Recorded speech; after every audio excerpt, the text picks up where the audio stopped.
Well, this movie has to be under some curse or something. I guess it could explain why everything that could have gone wrong with it did go wrong. Whether it be the lackluster critical reception of viewers, the colossal box office flop, being released on Disney Plus and having to pay an extra $30 just to see this movie. Seriously, Blu-rays are worth less than this. As well as the numerous awful political controversies this movie has, which led to its boycott. But I am not here to delve into these political matters. I am here to tell you just how objectively bad this movie is. And of course, I am not here to take your opinions away. If you like this movie, that's fine and all, but we are going to have to address the numerous issues the film has. Without further ado, my name is Terra Lord, and I welcome you to my video. Now, before we start, I want to address a possible argument that I could see some of you having. Oh, it's a kids' movie, it doesn't have to make logical sense. Well, the original one had logic. It is not my fault if the new one forgot about it. Also, personally, I hate this terrible argument. A lot of my favorite stories are intended for children, and I hate this argument because that by acknowledging in that way that it's a kids' movie, you are basically accepting the dumbed-down quality of the product for what is essentially the future generation. Besides, dear viewer, wouldn't you want your children to have good stories? Stories that they can learn from? Not something that is super deep or complicated, but something that they can start to think critically about, that can cultivate them to be the best they can.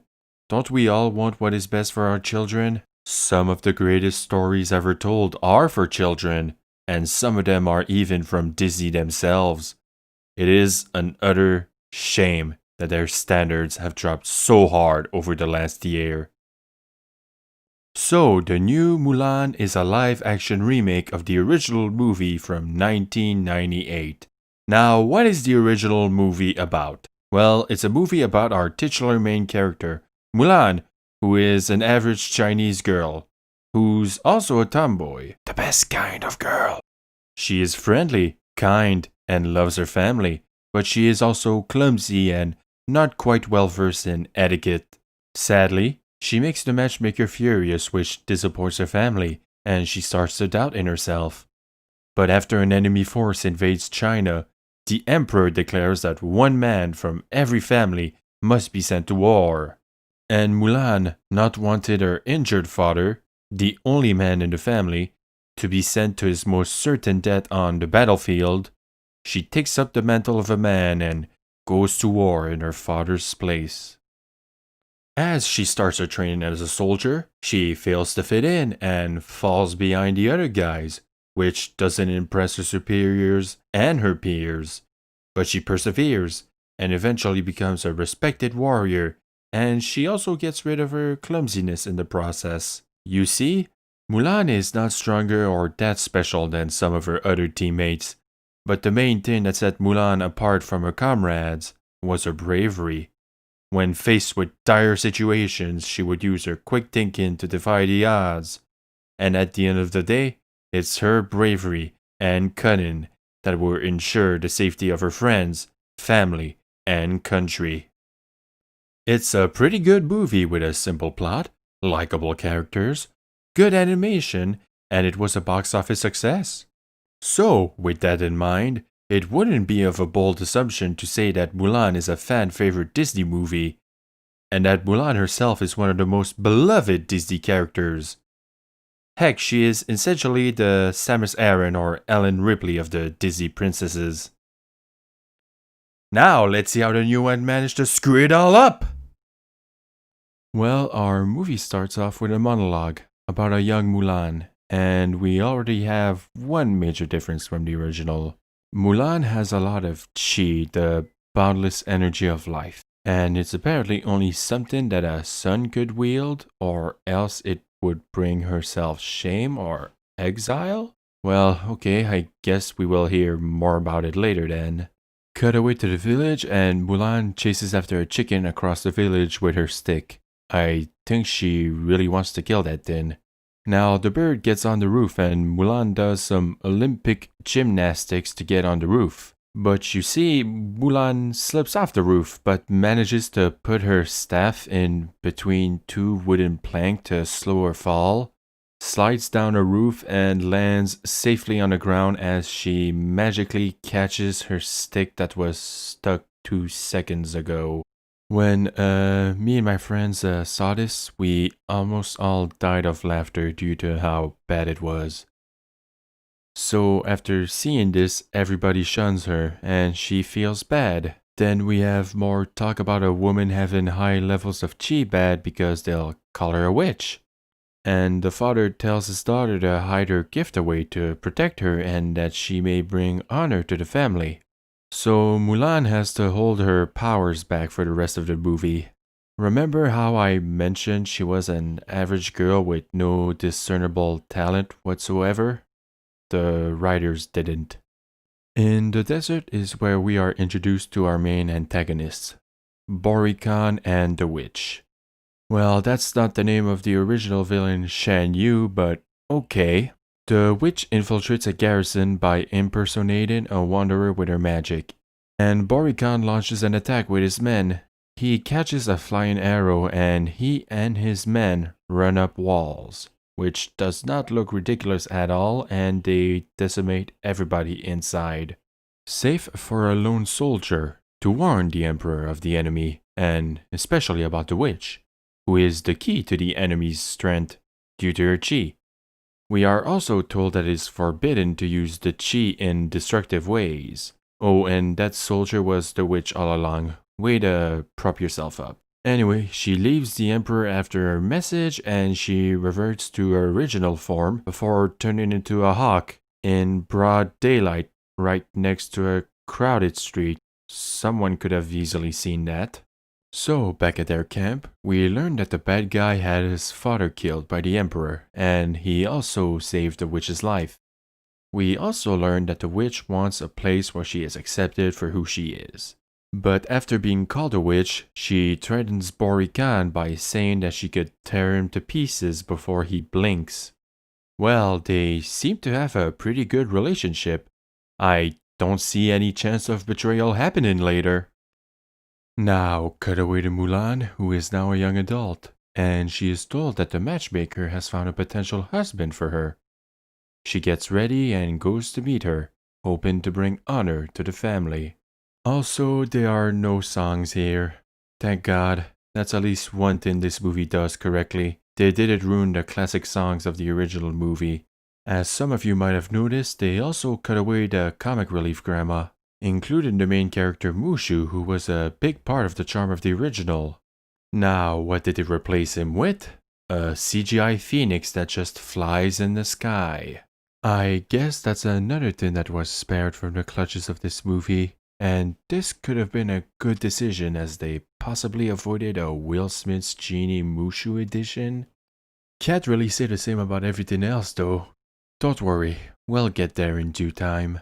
Well, back to the matchmaker.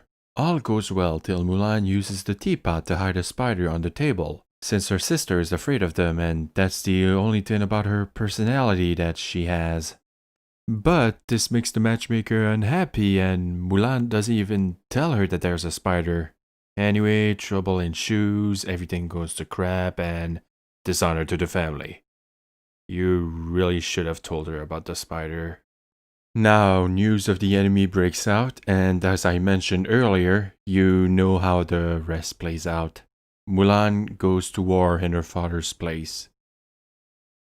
No dramatic montage of putting the armor on and everything like in the original, where you felt that Mulan's decision would be something that forever changes her life. Here you just get nothing out of this scene. Now, she gets lost on the way to camp after traveling through what seems to be 5 different environments. Grassy plains, bamboo forest, snowy mountains, lush mountains with rivers, and a desert. Does she live in an RPG world or what? Why is the camp so far away and why do they have no one to escort the soldiers to the camp? So, Since the enemy has knowledge that the Emperor is building an army, it would be wise of them to strike down the recruits as they are on their way to camp, defenseless and most likely lost as well. Well, anywho, the Phoenix wakes up the silly girl and acts as her GPS. Oh, and remember the dad talk from earlier? That's right, Mulan is going to have to train with the others while holding her powers back. Now, at the camp, we are introduced to the companions that Mulan will have to train with. And we are also introduced to the downgraded live-action versions of Po, Yao, and Ling. They look so bland compared to the originals that I almost didn't recognize them at first. They're also barely in this movie and they only have like 1 or 2 lines each. I couldn't really tell which was Po or which was Yao. The originals had design that spoke of their personality and that gave them charm and appeal. They all had unique silhouettes for them to stand out, and they were also color-coded to set them apart. But here everyone just wears the same outfit. But you see, there is also another reason as to why these live-action versions are nowhere near as recognizable or appealing as their animated counterpart. They fail to capture the archetypes of the original, and not just from that movie, but other recent Disney movies as well. Now, what is an archetype, you might say? Well, according to the dictionary.com, an archetype is the original pattern or model from which all things of the same kind are copied or on which they are based. A model or a first form or a prototype. Now, what is the archetype of these 3 characters? Simple. Xian Po is a gentle giant with an innocent heart and a great love for food. Yao is a brute, even has a black eye and cauliflower ears to signify that he has been into a lot of fights. And Ling is the fun-loving troublemaker of the group. Plus, these 3 are not the only one whose live-action versions don't have the same appeal as their original counterpart. I know that some of the originals have traits that are somewhat exaggerated and might be hard to replicate, but they just don't have the same feel. It's like they didn't try or cared. Why is this so important, you may ask? Any character designer will tell you that the most important and crucial part of character design is visual identity, and that visual identity is lost in the remake. Oh, and there's some new guy called Cricket who's more memorable than the other 3. He and some other guy gets bullied and Mulan falls to the ground as a cause of this. A fellow offers his hand while also saying, "Need a hand, little man?" So how does our main character respond to this? By freaking slapping his hand and pointing her sword at his throat. Movie, are you freaking serious right now? She's not even 10 seconds in that camp and she already does something stupid and reckless. Mulan, are you already trying to get discovered, you idiot? You see, the original was friendly to others and tried to blend in with them, clumsily and awkwardly at times, but she never threatened others, even if she was threatened herself. Either way, the commander breaks them up and Mulan does a poor job at doing a man's voice. Life is hard at the camp with the boys and the training begins to make men out of every single one of them. No, they won't play the best song of the original movie. Luckily. Go watch that instead if you want to hear it. What? I did say this movie did at least one thing right. Oh, also, no Li Shang. Instead, he's replaced by some inferior character named Hong Wei. Oh well, it's time to start training now. You know, I'm not a sword expert like Shadiversity, but that sword choreography from the commander looks rather flashy and not really practical, and those martial arts don't really look effective as well. Now, cut to the spear training session, and Mulan does not enjoy that Hong Wei is besting her. So Mulan decides to fight seriously and use her chi. When she uses her chi, there's this weird effect that covers the corner of the screen. It's rather easy to miss if you're not paying attention, plus it kind of looks cheap. May I remind you all that this movie has a budget of $200 million. Hongui gets the upper hand, but Mulan kicks a spear in the air, then jumps and kicks it again as it flies like an arrow through the air and lands beside her adversary. Movie, are you freaking serious? She didn't learn anything the first time when she pointed her sword at his throat. You could have murdered him, you freaking idiot. Is Mulan now bloodthirsty? Because I was joking earlier when she was trying to kill the chicken. Once again, the original would never even dare to try such a thing. Oh well, the others find it cool, so I guess that's all that matters. One bad scene later, we cut back to our bad guys. All of the leaders of the ruined tribes have gathered as they plan their next attack, and the witch is also present in her hawk form, which the other leaders are wary of, but Borikan assures them that she is his slave. The bird has a fluffy neck, which is not usual for a hawk, but then again, I am not an expert. Also, the falcon that Shan Yu had in the original looked much more menacing. Personally, I think they should have gone for a Mongolian eagle. Just look how majestic this bird is. Mulan meets her commander, who tells her that he knew her father. He has also noticed her powerful chi and asks why she hides such talent. And she replies by saying that she's not sure. We then get a chi training montage, which kind of looks like a Tai Chi reversal. Well, it's time for our explanation on chi. So chi is an energy that we are all born with, but only the most true will connect deeply to his chi and become a great warrior. So it allows you to become a great warrior and do moves from the Matrix? That's a lame magic system. Hey, wait a minute, movie. Earlier, didn't you say that it is forbidden to use chi in destructive ways?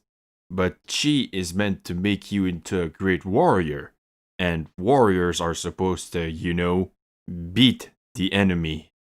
Plus, how about all those transformations that the witch can pull off? That's not a destructive way to use chi. Movie, you haven't properly defined the mechanics of your magic system. Are you just lazy, or do you want to pull your way out of plot holes? Anyway, it allows Mulan to T-pose her way to the top of a hill. Good job, Mary Sue. Assert your dominance over all of these plebs. Meanwhile, we have more attacks from the bad guys and more commander talk. We also have a scene where our heroes move through a devastated village. Alright, this scene has nowhere near the same impact as the original. You know how our heroes were singing about girls until the realization of war just hit them square in the face? Of the sheer might that the enemy has, as well as Li Shang losing his father? Here, they barely spend even a minute here. They just show up, see everyone is dead, and then they leave. What happened to show, don't tell? The enemy forces are assembled and about to attack at dawn. We have some talk about courage and protecting friends and Mulan's poor attempt at humor. The time for battle comes. The enemy charges and the heroes prepare the archers to counterattack. I am not an expert on battle, but I think it's a bad idea to have your archers in the front row, since they have by far the highest range of attack. Especially if you have spearmen in the front with big shields. The group of Borikan splits off from the army and retreats, so the left flank follows them and Mulan does the least scary war scream I might have ever heard. Talk about failing your intimidation roll. But the enemy has archers to snipe away at our heroes. Well, no one of importance dies anyway. But why do the bad guys have to put their feet on the ground and do ninja flips just to turn around on their horse and fire their arrows? Most of the flank dies with the survivors fleeing, but Mulan decides to follow them and ends up in what appears to be a hydrothermal pond. Man, this girl really can't get around without the help of her flying magical chicken. The witch appears and attacks Mulan, who also sees right through her disguise. The witch says that her deceit weakens her chi. Well, finally a mechanic about chi, and we're only an hour into the darn movie. The witch blocks Mulan's blade with her bare hands, but she just cuts it anyway. Weird. Mulan is disarmed and her blade slides all the way across some weird yellow ice. She crawls on the ground as to spread her weight and not break the ice, but she gets her blade and then immediately stands up. The witch just throws a shuriken, which makes Mulan fly back against a rock and knocks her out. Our heroes continue the battle, and Mulan comes back to her senses as she notices the character of truth spelled on her blade. The movie also tells us that Hua Jun, her fake persona, did die, but that Mulan lived, for only a lie can live for so long. She removes the shuriken which split her breastplate into two, but was luckily stopped by that brown sarashi that she wears on her chest. Gotta say, it's not as good looking as in anime. The blade of the shuriken even seems to be 1.5 to even 2 inches in length. She should be injured at least. Oh, and hey, it's the spicy Kung Pao chicken again. Mulan, more motivated than ever, heads back into battle and, gets rid of her armor? Listen, I know that the chestplate is broken, but some armor is better than no armor. She even lets her long hair down. No, that's just gonna get in the way. Oh well, screw it, fashion is more important, I guess. So she kicks a guy's spear into the air and then chucks it back at him with another kick, and uses it to kick some Mongolian ass. One guy she doesn't even stab or hits with the staff. She just wraps her leg around his neck and makes him fall to the ground. Pretty sure he's okay. Shouldn't have a concussion from such a light fall. The spear magically disappears from her hands and... So she pulled a ray on herself. The enemy retreats, only for the witch to swoop in and transform into a swarm of... bats? Oh, no, they're just blackbirds. Either way, our friendly army is forced to take the stance of the Roman tortoise with their shields to protect themselves from the birds. Pretty sure those small birds should die from bashing their bodies on those shields. The enemy pulls out a trebuchet, loads it with a fire rock, and shoots it rather accurately, might I say, at our friends. All the while, Mulan looks like a lost, confused child. You're rather slow on the uptake, aren't you? But our main character notices the snowy mountains and has a brilliant idea. She mounts a horse, gathers some helmets that are all conveniently at hand reach on a horse, and freaking teleports behind the enemy line. I'm not kidding, she just shows up behind them. How come no one on the enemy side saw her? Oh well, she starts shooting arrows at them and has arranged the helmets on the rocks to trick the enemy into thinking there is more than one archer. They retaliate by firing their own arrows, and they even decide to freaking turn the trebuchet and fired it at her. Okay. Luckily, it spectacularly misses the mark and hits the snowy mountain. Then, Mulan uses her freaking chi to make the ground shake and cause an avalanche. What? You can do that with chi? You can freaking cast earthquake like a freaking Pokemon? That's using the chi in destructive ways, which, may I remind you, is established to be forbidden. Not that it made any freaking sense to begin with. Anyway, Mulan jumps on her horse and only now do the bad guys realize that there is a freaking avalanche coming their way. And they start running and so does the good guys. So, Cricket gets crushed by flying debris, and Hong Wei goes to save him. I'm pretty sure Cricket should be gravely injured right there, but he escapes in time. However, Hong Wei, literally 2 meters behind Cricket, gets swooped by the avalanche. Mulan, who seems to be next to the avalanche, has her freaking horse go into the snow to save him.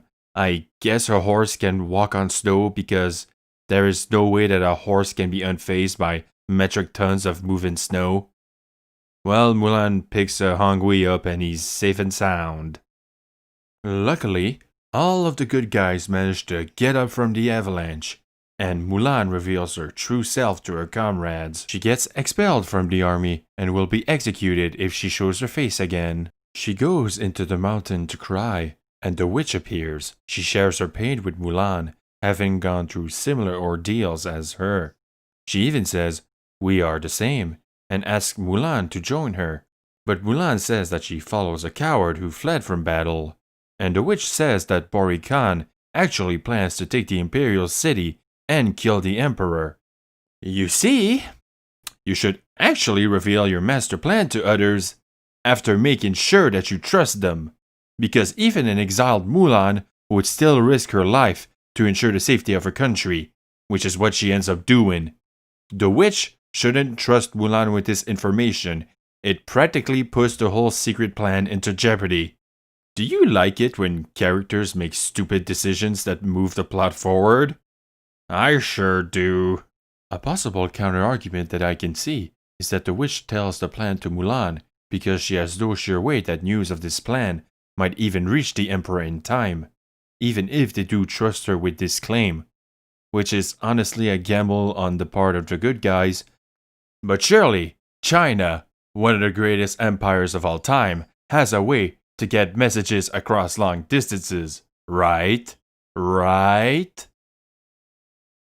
The witch also just lets Mulan go. She doesn't even attempt to harm her or capture her, unless it might be part of the enemy's plan. Let's wait and see. Oh, not that red duck again. Mulan rushes to her commanding officer and warns them about Bori Khan's secret attack. They don't believe her at first, but her fellow comrades do because she risked everything by revealing her true identity, is the bravest and greatest warrior among them. You see, everyone, people will believe you if you're just so darn awesome. In the original, there was some time where her comrades were sad that she left, or straight up disappointed that she lied, and even then, they didn't believe her warnings after 2 seconds. It really felt like a consequence of her own actions that came back to bite her. Mulan suggests sending a small force against the army of Bori Khan, as to what was stated earlier during Chi training. 4 ounces can move 1,000 pounds. Yeah, I'm going to take that statement and throw it out the window. First of all, Bori Khan's army is actually that small squadron that escaped earlier, so we know that their numbers are small. But Mulan says that the Imperial army can't stop it now, so maybe there's more? I am fine with the plan of sending out a small force, but why don't the guards just try to send a message over to the Emperor and tell them to be on guard and overpower them with numbers? So anyway, they head over to the Imperial City with more of the fancy pigeon. I can't believe they traded off Mushu for that thing. So the enemy manages to infiltrate the Imperial City, and the witch goes to impersonate the Emperor's councilman. At least I believe that's him, basing myself on the original. I guess she just knows where he lives and that he's alone right now. Anyway, she goes to tell the Emperor of the enemy's secret plan, and that Bori Khan wishes to fight the Emperor in a duel at the new palace, which the Emperor accepts, of course. Oh, so the enemy plan did rely on telling the good guys, it just didn't rely on Mulan telling them. Then, if so, why did the witch tell Mulan in the first place? Like I said earlier, it's a gamble that can put their whole plan into jeopardy. You see, this all plays much simpler and better in the original. Shan Yu wakes up from the avalanche, screams in frustration at the loss of his army, which also alerts a nearby Mulan of his survival. He gathers the rest of his men and attempts a last resort attack on the old emperor. Now back to this farce. The witch also tells to put every single guard in the city in the square where she currently is. Okay, fine. Then, the witch transforms into a swarm of blackbirds out of the emperor's room in broad daylight as they all make noise. Someone should have noticed this, especially if you want all the guards to move where you are. Now, rule number 1 of a sneak attack, you must not be seen or detected, and you can easily minimize this risk by not making the enemy suspect that something is not right. Anyway, this also signals Borikhan to prepare for his sneak attack. Mulan and the others make it to the Imperial City, and the city is empty. How and why? They only said to have all the guards at the royal palace, not evacuate the city. They reach the square where the guards are, but it's an ambush, and the bad guys run down the walls to attack with their swords. You guys couldn't have used your arrows? Anyway, Mulan must make it to the Emperor cause she's the main character, I guess. But look, more cool battle shots. Also, shouldn't any of you guys ring any alarms or something like that? The life of your emperor is in peril after all. The emperor makes it to the new palace and, well, this totally doesn't look like a spot where you could get ambushed. So the royal guards die first because the emperor put on his plot armor and he uses the silk drapes around him as a weapon to whip the bad guys from afar. I wish I made this up. Anyway, the bad guys fire a rope arrow at his feet to stare and lift him with. I guess the emperor just didn't want to move to the side a little or just cut them. Borikhan then tells his men to go kill every soldier in the city. So more silly choreography. Mulan reaches the emperor, but it's the witch again. When did you have time to find this getup? Anyway, more talk about how the witch says that she will never be accepted and that it's too late for her. Well, for a start, you could go and kill Borikhan since you said you could tear him to pieces before he could blink. But Mulan reassures her that it's not too late for her to take the noble path. And the witch leads her to the emperor by turning into a hawk, which Mulan is somehow fast enough to keep up on foot while also jumping through the rooftops with a bird of prey that can go as fast as a sports car. Never ever underestimate a Mary Sue. Back to Borikhan. He opens 3 iron furnaces, goes up to the top of the construction, tells the emperor that he's going to die right here by burning to death, while also making sparks with his weapon. Why not just kill him already? You know it's going to take some time for the molten iron to ignite the wood, and the fire to make its way up to the emperor. The construction could even fall apart and your whole plan would be ruined. Just freaking cut him already or chuck him into the molten metal. Why can't we have smart villains anymore? Once again, the original villain didn't do this. He asked the captured emperor to bow to him twice, got told in a very polite way to go f*** himself, then went to strike him. Also, remember how the original emperor was some frail old man, so you really feared for his safety when his life was threatened by that mountain of muscle, and not a guy who does this? Anyway, the witch arrives, tells him about Mulan coming over. Borikhan readies an arrow at her, but fires it at Mulan instead, and the witch dies to save Mulan. Okay, first of all, Mulan has been shown to be able to kick things out of the air. And second of all, couldn't have you just transform into your flock of birds and just push the air out of the way with your hundreds of bird bodies?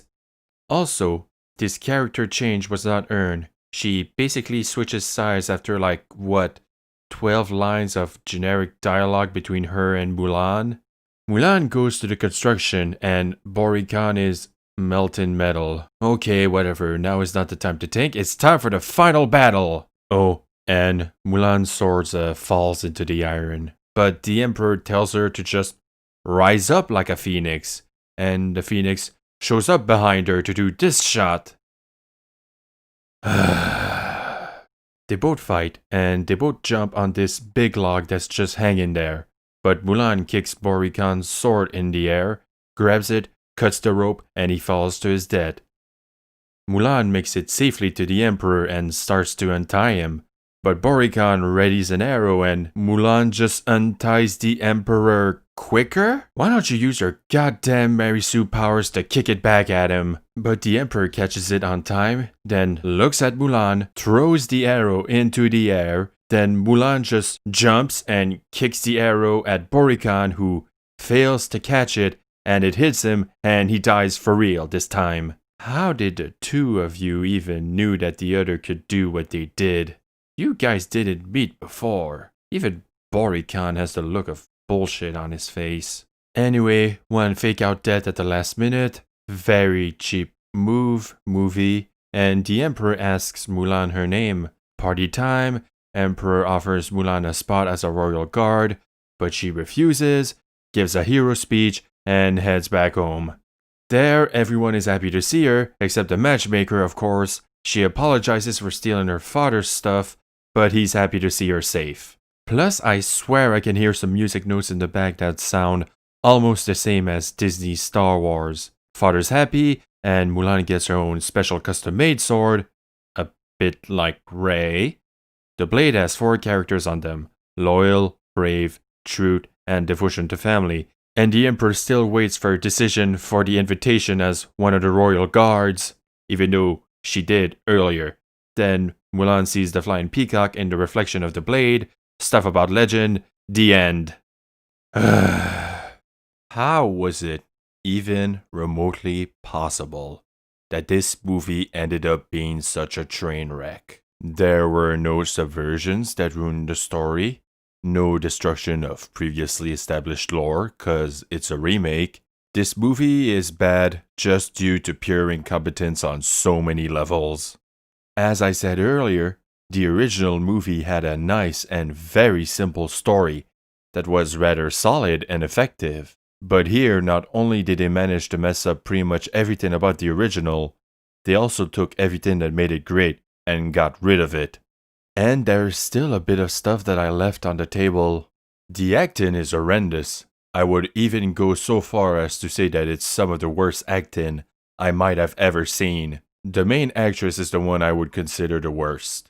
There are numerous shots of her where she just looks plain and lifeless. The Emperor looks like he is reading his lines in front of him and can't even bother to act. The witch also has a wooden performance. Some of them did a somewhat passable job, like Borikan, the sister, Cricket. However, the one I would consider to be the best actor is Mulan's father. He's the only one I would say who gives somewhat a good performance most of the time, even though some of his dialogue is bad. I have a very hard time believing that $200 million went into this when nearly all of the special effects look bad or cheap. Mind you that this movie had 4 times the budget Joker had, and the first Lord of the Rings only had a budget of $93 million. Some of the landscape scenery shots are nice, but man, the editing is really bad in this movie. It's abrupt, and in some scenes it changes like every second or two. And some of the shots are not even well focused or centered. Who approved of this? I'm pretty sure we teach you not to edit like that in school. I heard that this movie was going for a more realistic or more mature tone, but they ended up making the original children's cartoon movie far more realistic and mature. Why did you add a witch then? Why did you add Chi then? I know why. All of it for the sole purpose of putting this Mulan on a freaking pedestal, like the Mary Sue she is. Now, if you don't know what is a Mary Sue, it's a generic name for any fictional female character who is so competent or perfect that this appears unrealistic for the world's setting, even in the context of the fictional setting. Mary Sues are often an author's idealized or flawless self-insertion. Sadly, they have been more rampant recently in mainstream media, and that's because writers can't do their job and give us a likable, relatable character, even if they already have a template at hand, who is not supposed to be self or fan insertion. Seriously, this Mulan has more or less in common with all of these other Mary Sues from recent years. I don't get the point of changing what was a previously hard-working, relatable protagonist for someone who is just the best at everything and boring. I can't wait for real people to take life lessons from the latter and go out there in the real world to try to do big important jobs or major sports challenges with nothing else than thinking you'll succeed because you were born to be the best, which will only lead them to get their ass kicked by the real people who work their ass off. It's starting to feel like stories that come out of Hollywood these days just want to copy what came before them, sometimes without even understanding the context behind them or just failing in their execution. All I will say is thank God for the ones who managed to get away from this. Some of you might ask, how would I improve it? Simple, do it animated, give it an art style that stands out, and give it an overall better story and characters. Oh wait, that's the original. Sadly, I feel like this movie was nothing else than another fan franchise that has been brought back to make money and handed over to directors, writers, and executives who don't have any respect, understanding, or care for the original, and who want to tell their very own fan fiction in an already established fictional world. Because writing their own is just too much work for them, and nobody would want to go see it if it were not for the name recognition. All of that for it to be thrown into the fire of hell, like so many other franchises in recent years. I even heard that there is another Mulan film released this year called Matchless Mulan, and it's free on YouTube? I have not seen it, but I think it's better than this movie because that's not really a high bar.